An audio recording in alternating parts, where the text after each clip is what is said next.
Welcome back to Nine Projects. Today we have another ratty motorcycle. Seems to be a theme here. This is a 99 Yamaha R6 that has seen better days. It's missing a lot. Completely mysterious background. I have no idea of history on this thing. It's clearly been dropped at least a couple times. Although the frame is clean. It's not bent up. There's no scrapes in the frame. I don't think I mentioned yet. We actually found a big problem on this bike right here. There's a crack in the frame, which is awesome. So, yeah, this bike is kind of turning into a disaster. This thing is not running. It does have power.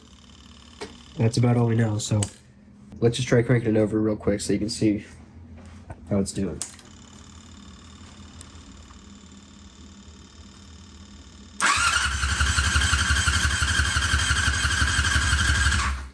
So you can see it cranks over fine. It sounds like it's got pretty decent compression. Obviously it's not firing. I did briefly dig into this thing and it appears it doesn't have spark. So let's get the tank out of our way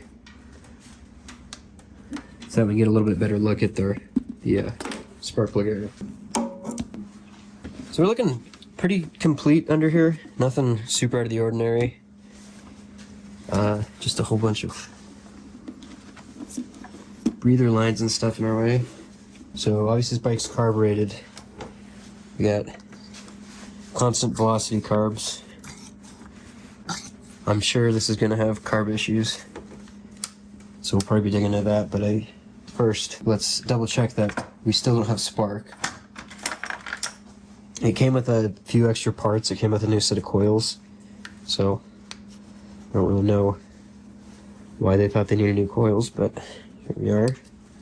So plug that in, and also another thing, let's unplug the headlights just to save the battery a little bit. So I'll pull the fuse for the headlight. Set that on some metal.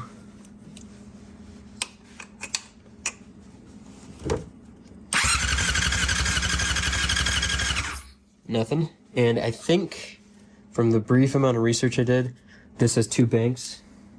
So let's try another one just to make sure that both banks don't have spark. This is a 4-cylinder, of course, so I think it's like 1 and 2 or one bank, or 1 and 3 or one bank, something like that.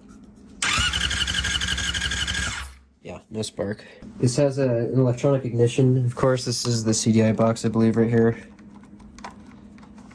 Let's get it pulled out. Start looking at it. Looks like it was maybe replaced. Let's take a look at our pickup, which basically tells the engine when spark needs to happen. So it's got a toothed wheel and a magnetic pickup. And as the toothed wheel passes past that Hall effect sensor, it signals the box to make spark. So I believe that's over here on our right side. Somewhere. Probably right in here. Looks like we got a little access cover. And it comes all the way up here. So that's the plug for it. And what we could do is scope that actually and see if we have any pulse coming from it. Alright, so actually before we start diving too much into the pickup coil, which is suspect, let's just verify we have power to the circuit. So we got ignition. Let's just check them all. Okay. So it looks like we're all good there. Ignition would be the one that we would suspect. These are probably just for starting. This is probably the fuse that fuses the start signal.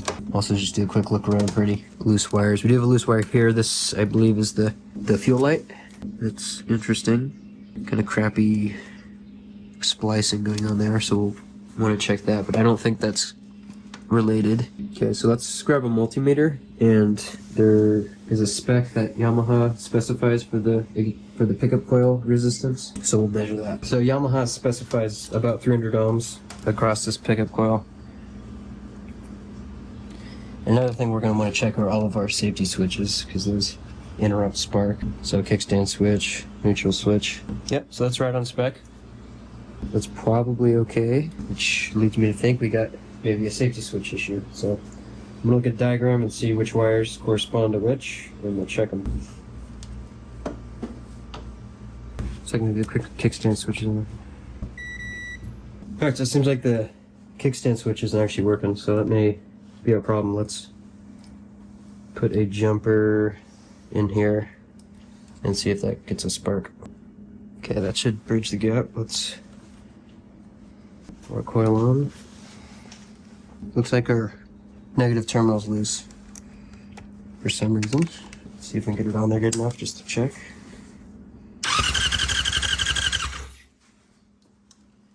Not see anything. Let's get another jumper and get a good ground. Yeah, so no spark still. Yeah, nope. Okay, continue on.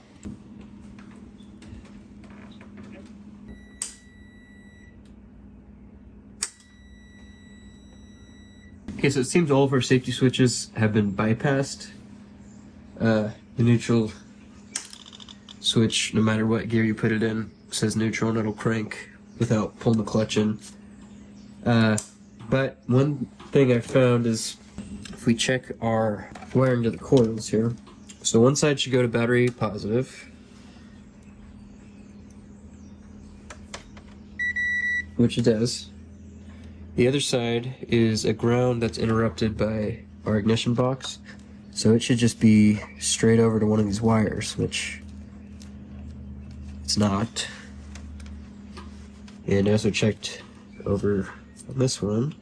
See, no connection. So that's kind of weird.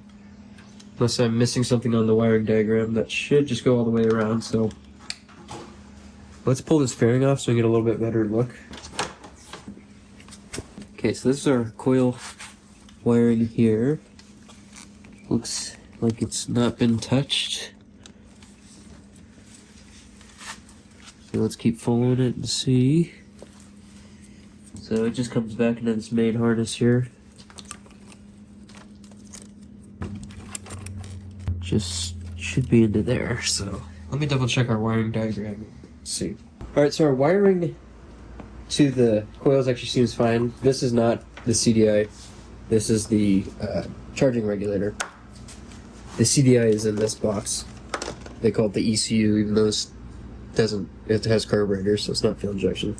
But yeah, the continuity is okay over here. I am kind of suspect of that. If we look a little bit closer into the pickup, and the pickup is sending the right signals, then I think it's the CDI box, because wiring seems fine. So we can just see our pickup wheel that should spin around. So you can see some of the teeth on that wheel. As that passes by this pickup, it sends a signal.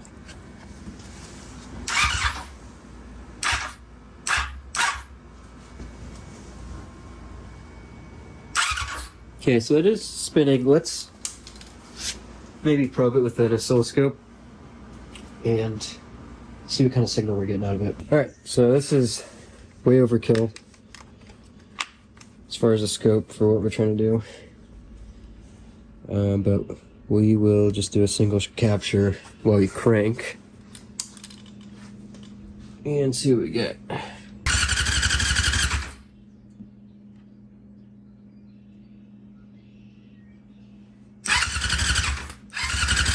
Alright, so we're hooked up across the pickup, so let's crank it over. See, we're clearly getting signal there. I don't know what amplitude the ECU expects, but that's what? Close to a 1 volt peak to peak, so I'd imagine that's probably about what it should do, which means that our pickup seems to be working just fine. Alright, so I'm fairly confident the CDI is not good. I think it's our problem. We've checked all of the safety switches at this point, and they're all either working or bypassed. The kickstand switch doesn't work, but that would not stop the bike from starting in neutral. And as soon as you put it in gear, it would die, but since it's in neutral, where the neutral safety switch is bypassed, that shouldn't be a problem. I also checked all of the wiring from the coils to the CDI box. All is good there. And let's probe real quick the ignition signals that come from the CDI box, and you'll see that it is definitely not doing what it's supposed to be doing. So that's one bank, and you'll see on the oscilloscope there is a signal there, but it's super low level, and well, it doesn't matter right now because we're not cranking, but it doesn't change when we crank. So go ahead and get the screen.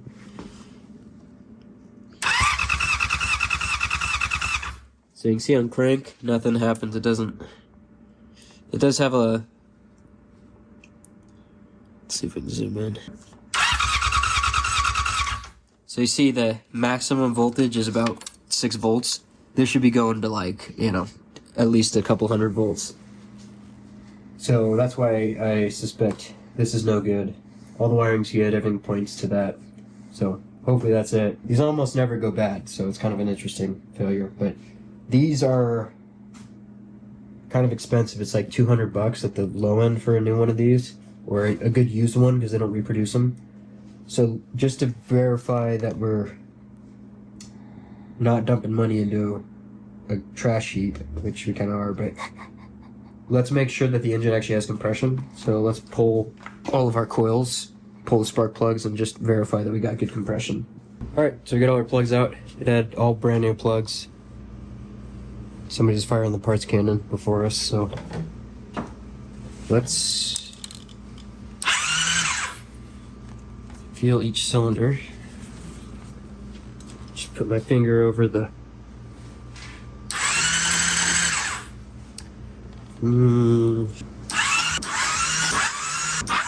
Okay, so with the finger over the hole I felt nothing, which is not a good sign.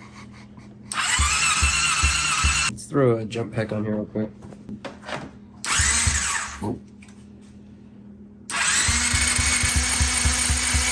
Alright, so I think we're actually okay.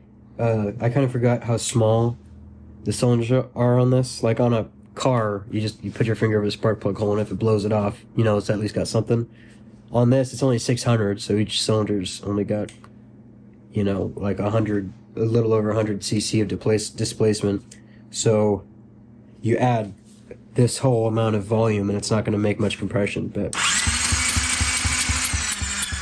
if I can totally stop that, but all of the cylinders feel like they pump pretty healthy, so that's enough that I feel okay buying a CDI box for this.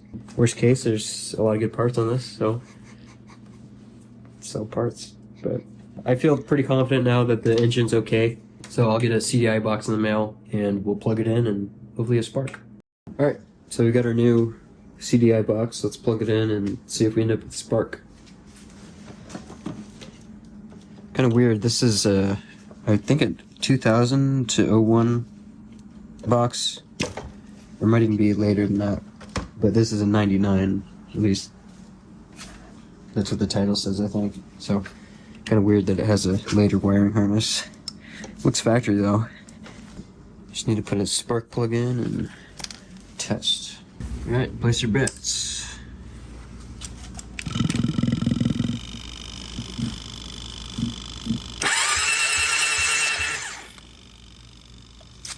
That's not a good sign.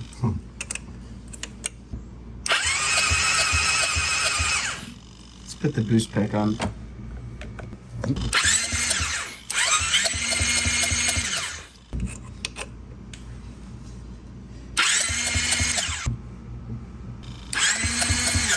Alright, so I went through and triple checked everything. Our safeties are working. This ground right here is actually grounding out the neutral safety switch because that switch is bad.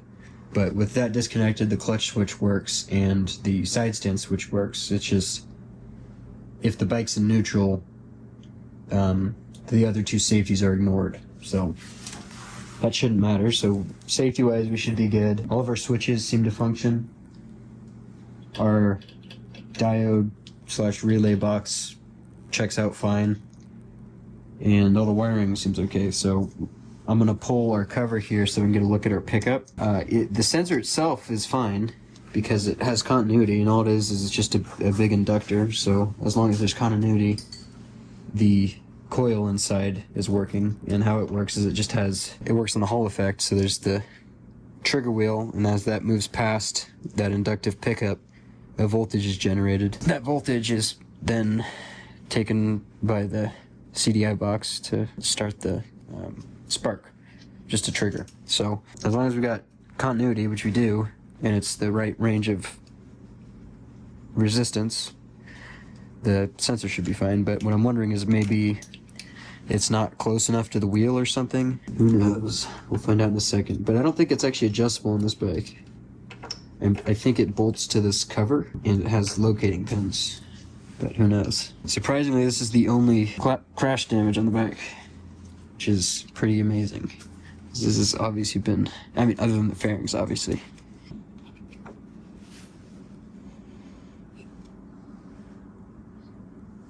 Yeah, you know what? That pickup looks really weird. It shouldn't be hung up like that. I don't think.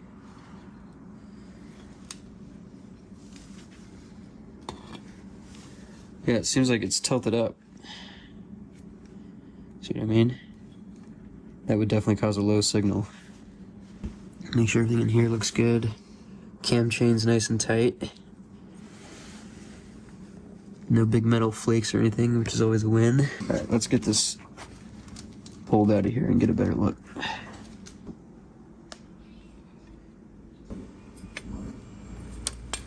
Alright, so got a little inspection plug here that we can look through. That looks like a pretty egregious gap. I think usually the spec's like 20 thousandths or so. That's like 1/8 of an inch. So let's bend it a little bit closer. And I don't know, maybe that's the problem. Seems like it would be to me. Okay, gently. The problem is it's hitting that inspection cover. Alright, so I'm bending these legs back to where this would sit flat. I found a picture of this, and it's this cover, but the pickup coil seems to sit higher than that boss, and it sits about right there, but it doesn't hit. So I'm kind of confused how that's even possible, really. But just to test, what we're gonna do is get this. Let's see if we can do it without even a shim. Just get this in position and put it in the bike and just turn it over and see if we get a spark, obviously. So I'm just gonna snug this. Okay, so it's sitting kind of where it looked like it was in that picture. Let's see how close it is to the pickup. Yeah, that looks a lot better. That's quite a bit closer. So let's turn it over after hooking this back up. See if we get anything. Make sure we're actually in there all the way. Definitely no spark still, which is interesting. Alright, so it looks like we're sitting too far out this way. Like the pickup's like right, or the rotor's like right there, so we need to be here, but like down against the flat. So I'm kind of thinking maybe we just grind away on the case and see what happens. Alright, so I'm suspicious of whether this pickup coil even is the right one. I looked up the part number 5SL that's on the bottom here, and it pulled up later, the next generation, the 03 to 05 style. So I'm wondering if that is what the deal is, but I can't even find one for 99 to 01 for sale, or 02 or whatever. So let's just grind this down and see if anything changes. We're gonna go a lot more. Alright, so that should do it. You can see how much we had to take off. Whatever. It's not like this cover's exactly mint anyways. So I'm gonna clean this out and then let's set it back in and see what happens.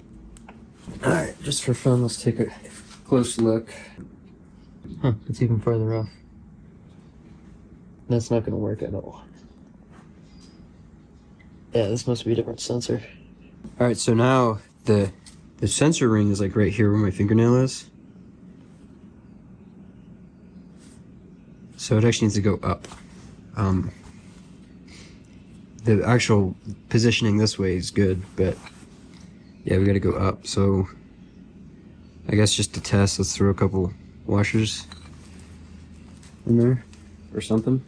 All right, so that lifted us up, I don't know, a little over 1/8 of an inch maybe. All right, so I have 2 washers stacked. The bolts barely thread in, but it looks perfectly lined up. So let's crank it over and see that connected. Should. Is this in?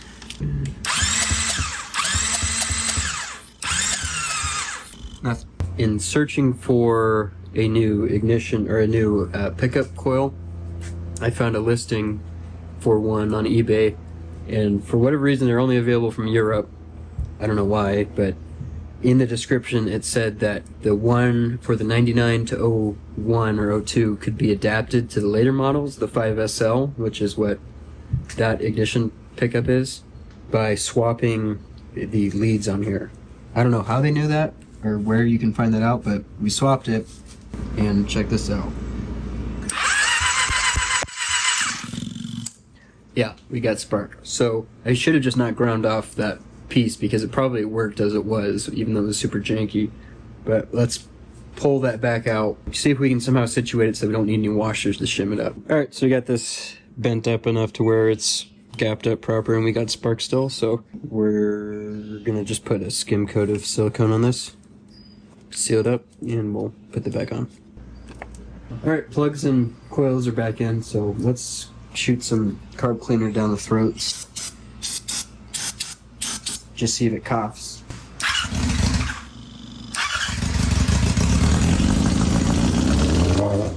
Yeah, sounds pretty good. Let's hook up the gas tank and run it for a little bit. All right, so I think we have a little bit of gas in the tank. We'll see if it's enough. So let's fire it back up and see. Actually, before we do that, I forget if we checked the coolant. Actually, I think I did, but just to be sure. Yeah, we got liquid down in there, so.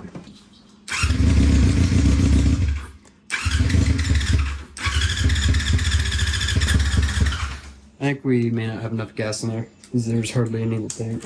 There's a...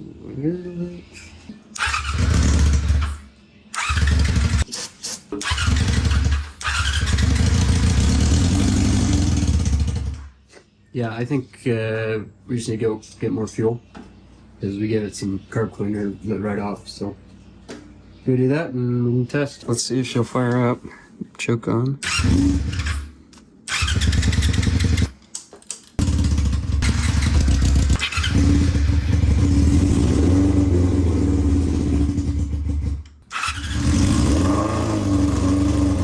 Alright, so clearly it runs. I think the carbs need to go through, because it shouldn't obviously be doing that, but that's easy enough. We'll have to pop the carbs off, and I bet you there's just idle jets that are clogged up.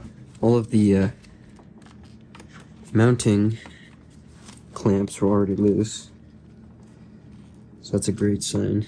Alright, so we're just going to pop our bowls off and pull apart as little as possible in here. You see somebody's been in here before us because these are all stripped or close to it. I think this is probably JAS, which I don't have the proper screwdrivers, but we'll make it work. I don't know, that actually just feels like regular number 2 Phillips. Alright, got all the screws out, so let's pull the bowls. The seals feel okay. I think we'll maybe get away with reusing them. But yeah, the bowls look pretty nasty, just from varnishing gas. Needles free, but we're gonna need to pull our jets out. Let's get all these pulled. Yeah, same deal. Yeah, so I'm guessing our idle jets are clogged. Let's pop our jets out and see. Yeah, plug solid. That's why I didn't want to run it all with at idle. Needed full choke, so let's try seeing if we can just spray some carb cleaner through to start with. If we need to, we can run a wire through, but it can actually enlarge the jet size a little bit. which you don't want because this is just really soft brass. Yeah, that's pretty solid. Alright, so this is just a torch cleaner for oxyacetylene. I'm guessing our idle jet's smaller than that smallest one. That one's not plugged up all the way. See a little bit of light.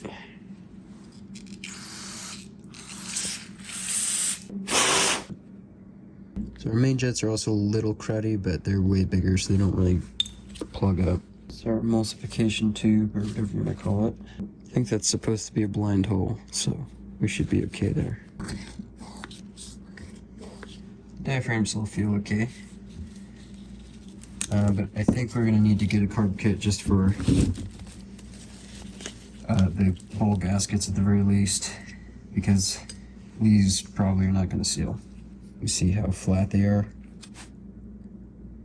They need to be proud of the surface somewhat, make a seal, which we do not have, so guess we'll get one of those ordered and see how it goes. Alright, so our carb kit came in. This is one of the ones. Really what we needed was the gasket, but it also came with all new screws and stuff, which is nice because these are all stripped out. We're not going to use any of the jets because they look way too lean, and they don't even print it with numbers, so who even knows what size they are. So we'll stick with these, get our bowls cleaned out, new gaskets, make sure all the jets are free, and slap it back together. Alright, so carbs are all back together. We're going to get our cables all reattached. So this will be our throttle. Okay, I'm gonna grease up our boots just a little bit, help us get the carbs to slide back on. Alright, so let's note the screw positions because you can't really hardly see anything with it in there. And then we also have to deal with these vacuum hoses. There's actually fuel returns or something weird, because it looks like they got fuel in them. Oh, no, it's a coolant to heat up the... Oh, buddy, that's cool. Alright, now I'm going to try to just tighten up those clamps and see if we can get to them. They were loose before. Alright, so everything's back together enough that we can at least fire it up and see how it does. So, let the fuel pump run. So there you go, bowls are full. I think it isn't starting. Of course, awesome.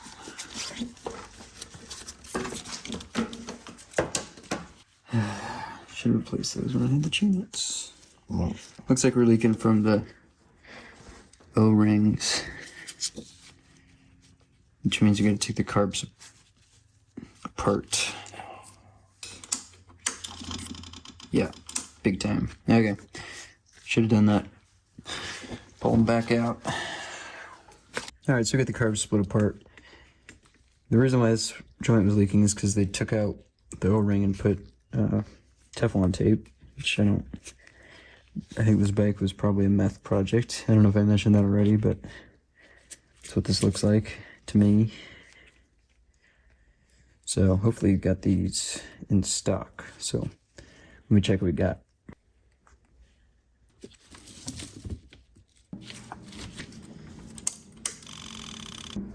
Alright, so carbs are back on. What were we even doing? Oh yeah, got the O-rings replaced, so just need to plug our TPS in.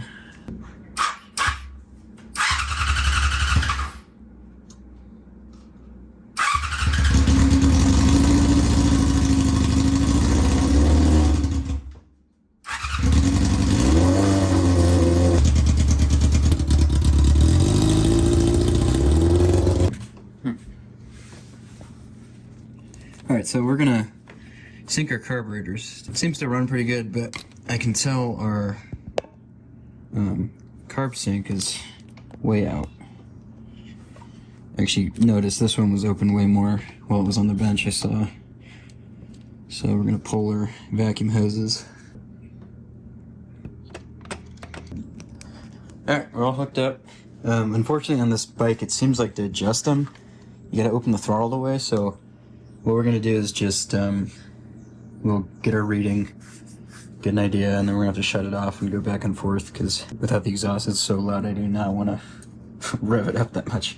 Plus half throttle, I mean, it's gonna be probably redlining it without a load applied. So anyways, let's fire it up.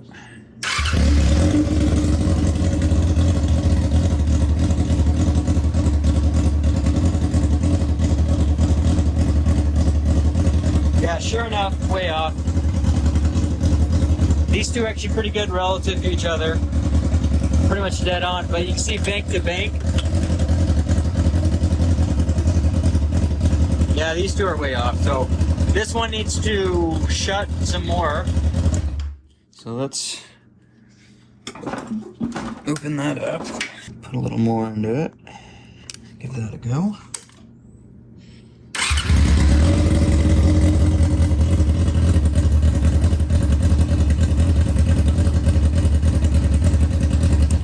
A little bit more.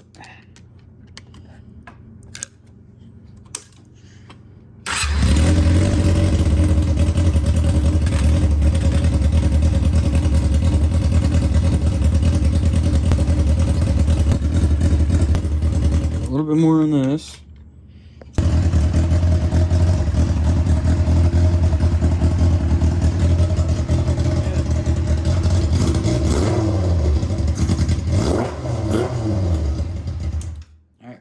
So now we got them all synced up. It's running a lot better.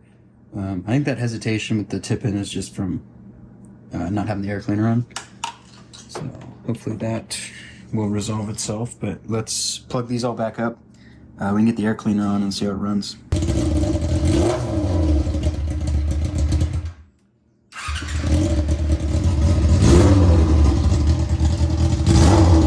Alright, so we got this exhaust off of AliExpress for like 35 bucks plus shipping, which was more than it actually cost. It's actually pretty good quality. It's stainless steel. Looks like it was all TIG welded.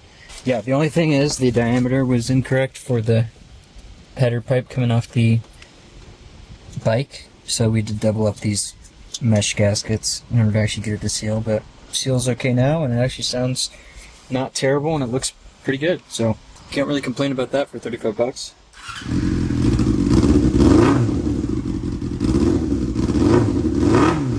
Alright, now we got our exhaust on. I think the main thing that's preventing us from riding is the lack of a rear brake. So we got a rebuild kit here. Just is a new piston with seals and all that good stuff. So let's pop the master off and see what kind of carnage is inside. Alright, so we got a little cotter pin we're gonna release. Alright, so we got that out. This pin will slide. Okay, then we just gotta undo the line going to the caliper. I think it's safe to say our seal's junk, given how fluid is pouring out. Yeah.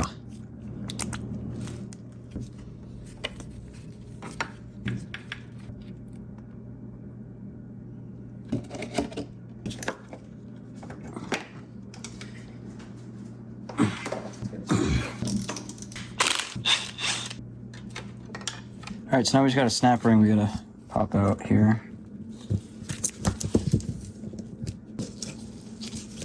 Alright, there's our plunger. And inside there is our piston, which appears to be seized.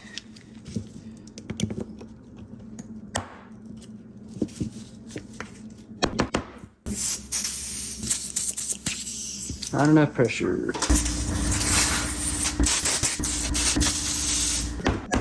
Usually, once you can get a stuck piston kind of moving, it'll spring back. Just like that.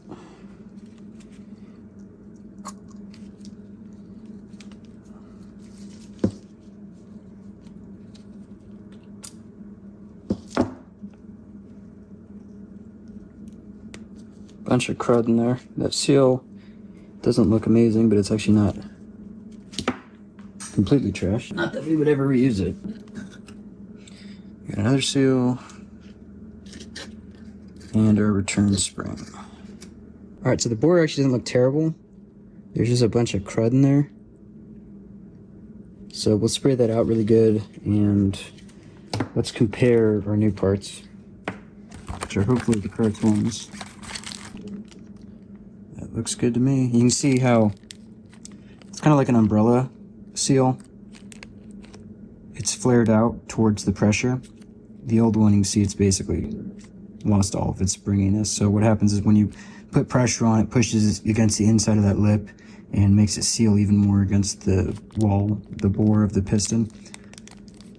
So that's good. I'm gonna just clean this out really good with some brake cleaner, and hopefully we don't need to hone it much or at all. All right, so there's some just like rubber junk stuck to the wall. So just to break that stuff off, we're gonna run the hone through real quick. It's just a brake cylinder hone, little tiny stones. Hopefully it will get small enough for this. Might not. Nope. Okay. In that case, we'll just take a piece of Scotch-Brite, fold it so it fits in there, and just work it through. Okay, so the board does have a little bit of corrosion way back here, but I think we'll be okay. I don't think it's even really part of the stroke. So let's lube this up with a little bit of brake fluid.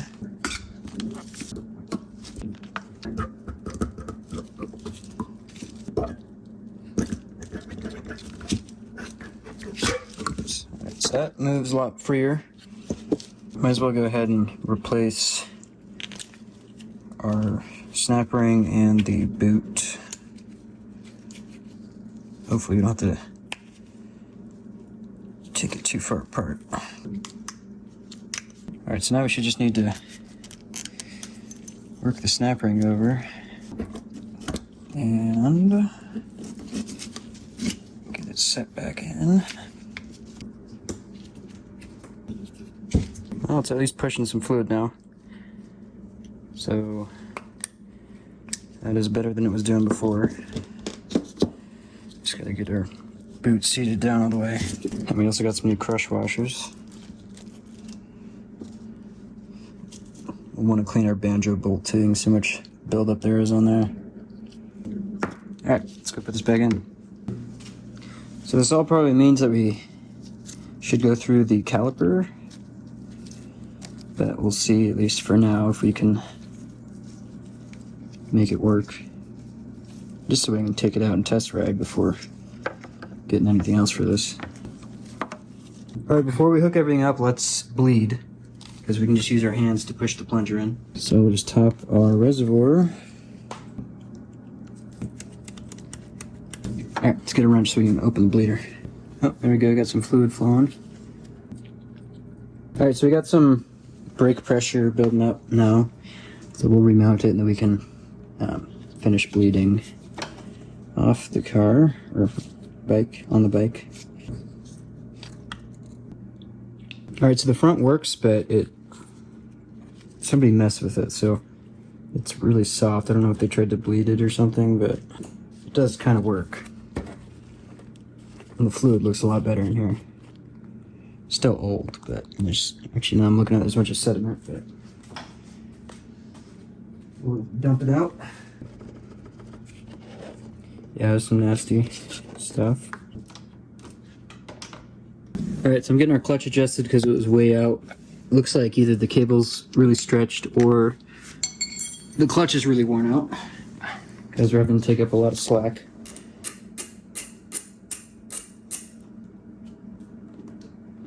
That feels clutch-like. And we got some free play, so we should be okay. We'll see if it drags or not.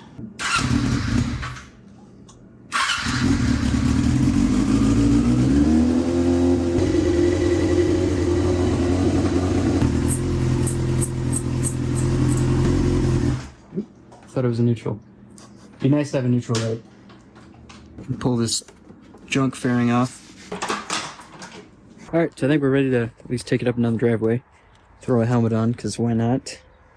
This rear tire's questionable at best, not to mention it's covered in brake fluid, so we'll do some burnouts to clean it off.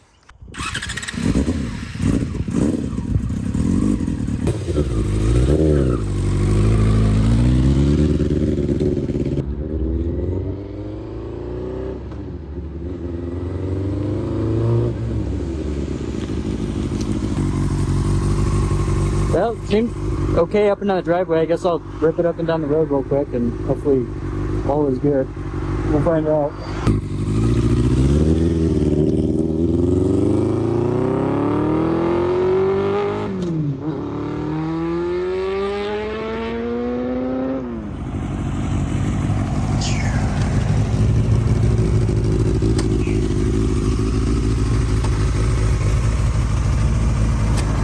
Alright, well, it seems okay. I think there's some kind of clunk or something we'll want to check out real quick, and then I think it's really loud, because it's loud for me, so I can only imagine what it's like behind. Yeah, we'll go check out bolts again, just make sure everything's good, and then I guess drive a little bit more. Alright, so we took this out just around the block. Seems to ride okay. Kind of sounds like there might be a couple loose things we gotta find. But the biggest thing is it's leaking oil really bad out of this left side cover. So let's pop this out. Looks like somebody's been there before. And then we'll just seal it up with RTV instead of trying to source a new gasket or whatever.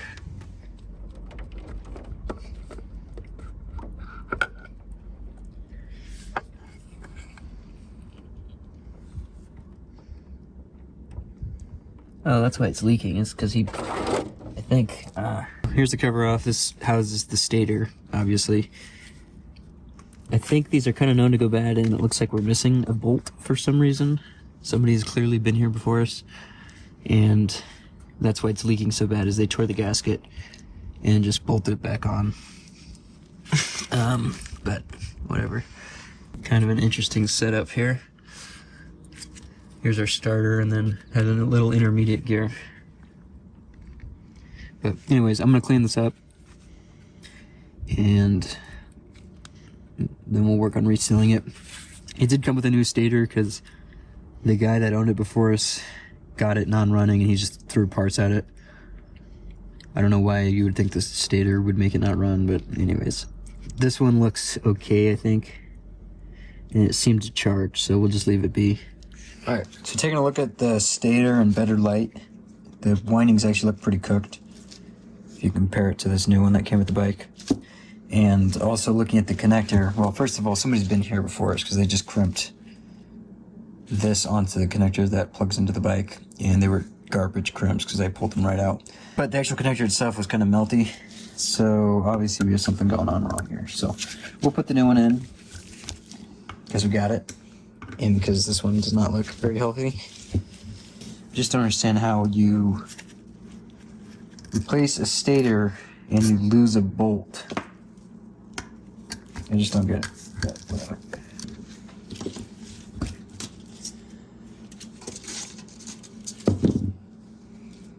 Okay, we'll clean that out and drop in the new one. Alright, we'll give ourselves the best chance of not getting leaks through these. Oh, it appears this has actually been installed before. So I see why only 2 bolts were in here. It's because this was in here, or he tried this at some point, and only 2 of the holes line up. Which is strange, but otherwise it looks proper, maybe? I don't know.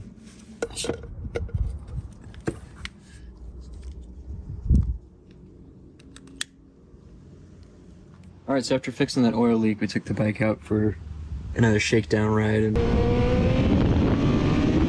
found yet another problem. So the nut that holds this sprocket on here either was missing or wasn't tight or backed off, who knows, but it's gone, which caused the sprocket down here to walk off of the counter shaft and throw the chain. Whether this was already like that or not, I don't know, so all the threads are gone for that nut. What we're going to try to do is rethread it at the next size under, which is M16, and if that doesn't work, we'll just weld the nut on, call it good, put a new sprocket on. So first thing I'm gonna do is cut off this chain because it doesn't have a master link and I don't want to split it. And then we'll do some redneck ingenuity to see if we can make that work.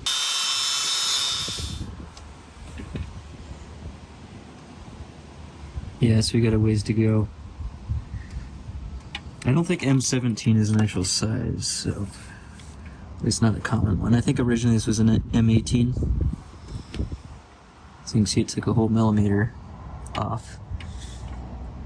But what we're gonna do, I think, is start the engine, put it in gear, let that spin, and then I'm gonna hit it with the grinder disc until it's down to about 16 millimeter. And then we're gonna try to cut threads in it. It's pretty hard steel, so I don't know how well this is gonna work, but we'll find out, I guess. I want to spin it faster or not.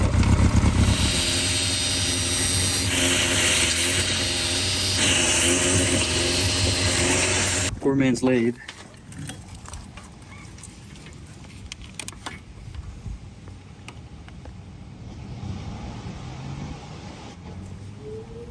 Getting closer. I'm using a cutoff wheel just because I feel like I can control that better, even though it's not really the right disc for that. I know you don't need to comment.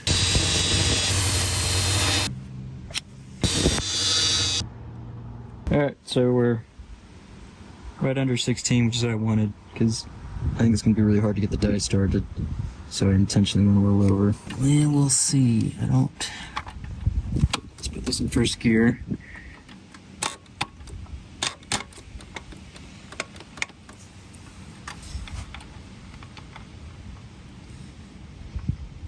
And I'll get a socket this. Let me try tapering the front edge a little bit.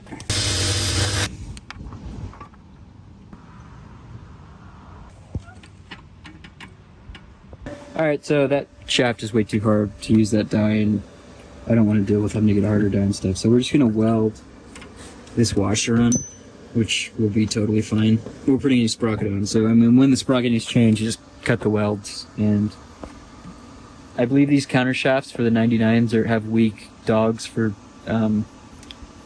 second gear anyways, so whatever. You can always change the shaft out.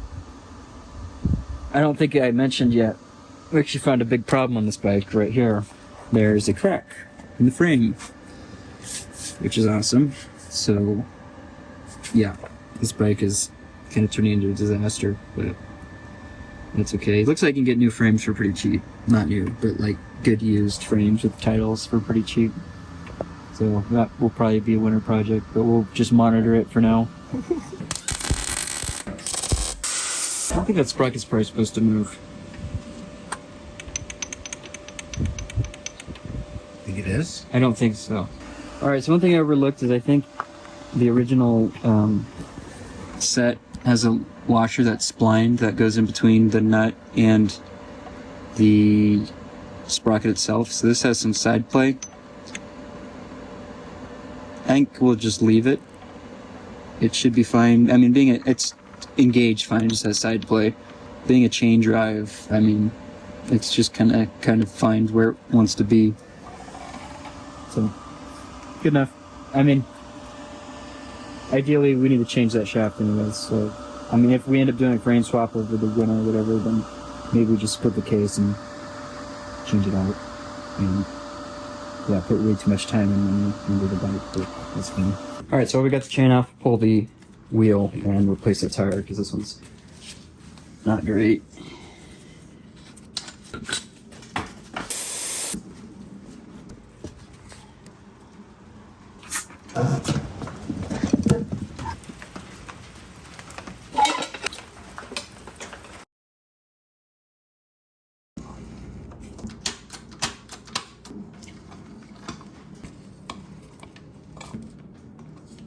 Alright, so we tested out that welded sprocket. Everything seems to work perfect.